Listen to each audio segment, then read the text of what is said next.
Miguel Ángel Asturias, Leyenda del Volcán, del libro Leyendas de Guatemala.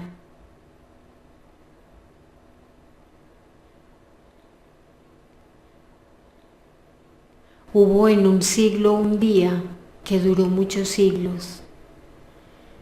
6 hombres poblaron la tierra de los árboles, los 3 que venían en el viento y los 3 que venían en el agua, aunque no se veían más que 3. 3 estaban escondidos en el río y solo les veían los que venían en el viento cuando bajaban del monte a beber agua. 6 hombres poblaron la tierra de los árboles. Los 3 que venían en el viento correteaban en la libertad de las campiñas sembradas de maravillas.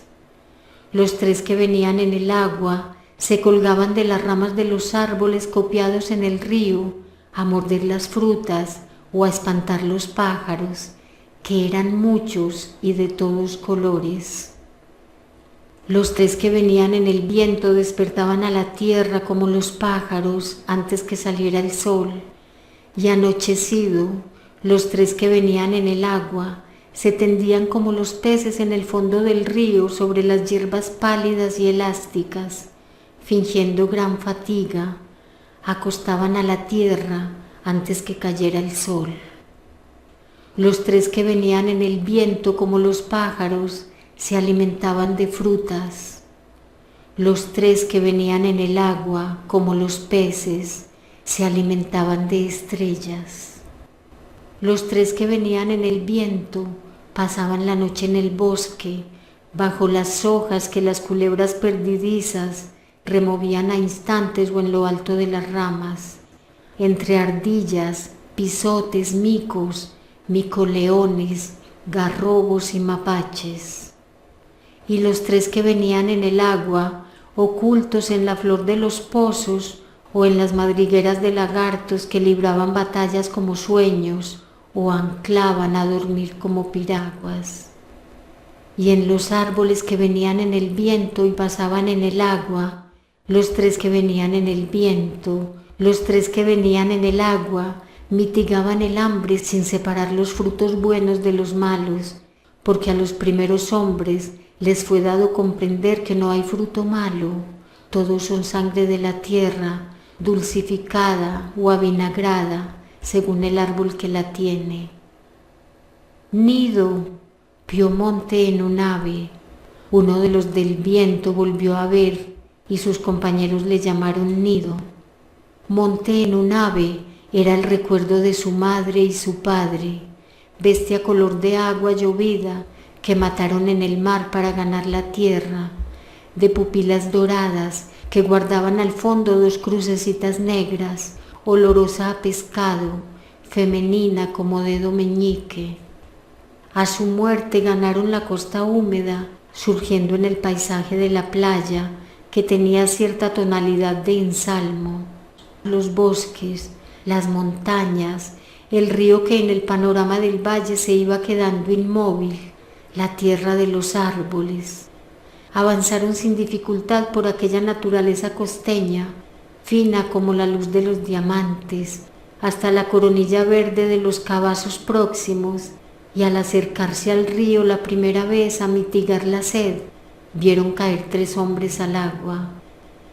Nido calmó a sus compañeros, extrañas plantas móviles que miraban sus retratos en el río sin poder hablar. Son nuestras máscaras, tras ellas se ocultan nuestras caras. Son nuestros dobles, con ellos nos podemos disfrazar. Son nuestra madre, nuestro padre, monte en un ave que matamos para ganar la tierra, nuestro nahual, nuestro natal. La selva prolongaba el mar en tierra firme, aire líquido y alino casi bajo las ramas, con transparencias azules en el claroscuro de la superficie y verdes de fruta en lo profundo. Como si se acabara de retirar el mar, se veía el agua hecha luz en cada hoja, en cada bejuco, en cada reptil, en cada flor, en cada insecto. La selva continuaba hacia el volcán, henchida, tupida, crecida, crepitante, con estéril fecundidad de víbora, océano de hojas reventando en rocas o anegado en pastos, donde las huellas de los plantígrados dibujaban mariposas y leucocitos el sol. Algo que se quebró en las nubes sacó a los 3 hombres de su deslumbramiento.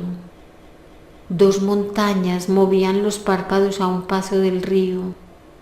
La que llamaban Cabracán, montaña capacitada para tronchar una selva entre sus brazos y levantar una ciudad sobre sus hombros, escupió saliva de fuego hasta encender la tierra y la incendió. La que llamaban Huracán, montaña de nubes, subió al volcán a pelar el cráter con las uñas. El cielo repentinamente nublado, detenido el día sin sol, amilanadas las aves que escapaban por cientos de canastos, apenas se oía el grito de los 3 hombres que venían en el viento, indefensos como los árboles sobre la tierra tibia. En las tinieblas huían los monos, quedando de su fuga el eco perdido entre las ramas. Como exhalaciones pasaban los venados. En grandes remolinos se enredaban los coches de monte, torpes, con las pupilas cenicientas. Huían los coyotes, desnudando los dientes en la sombra, al rozarse unos con otros. ¡Qué largo escalofrío!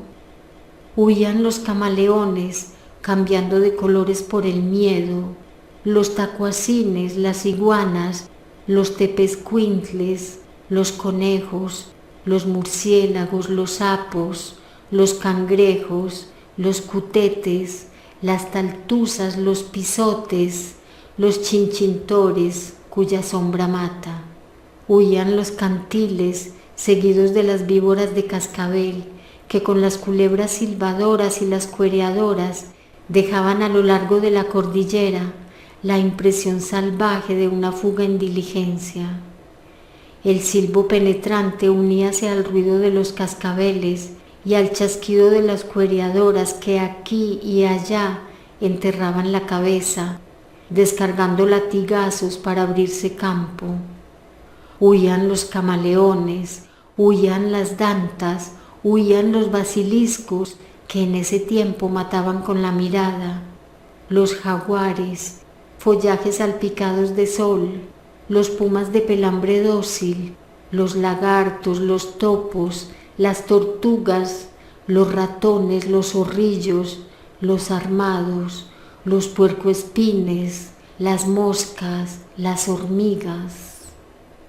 Y a grandes saltos empezaron a huir las piedras, dando contra las ceibas que caían como gallinas muertas, y a todo correr las aguas llevando en las encías una gran sed blanca, perseguidas por la sangre venosa de la tierra, lava quemante que borraba las huellas de las patas de los venados, de los conejos, de los pumas, de los jaguares, de los coyotes, las huellas de los peces en el río hirviente, las huellas de las aves en el espacio que alumbraba un polvito de luz quemada, de ceniza de luz en la visión del mar.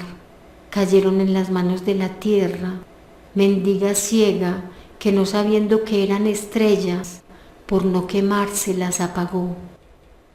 Nido vio desaparecer a sus compañeros arrebatados por el viento y a sus dobles en el agua arrebatados por el fuego, a través de maizales que caían del cielo en los relámpagos, y cuando estuvo solo vivió el símbolo. Dice el símbolo: hubo un siglo, un día que duró muchos siglos, un día que fue todo mediodía, un día de cristal intacto, clarísimo, sin crepúsculo ni aurora. Nido, le dijo el corazón, al final de este camino, y no continuó porque una golondrina pasó muy cerca para oír lo que decía. Y en vano esperó después la voz de su corazón, renaciendo en cambio a manera de otra voz en su alma, el deseo de andar hacia un país desconocido, oyó que le llamaban.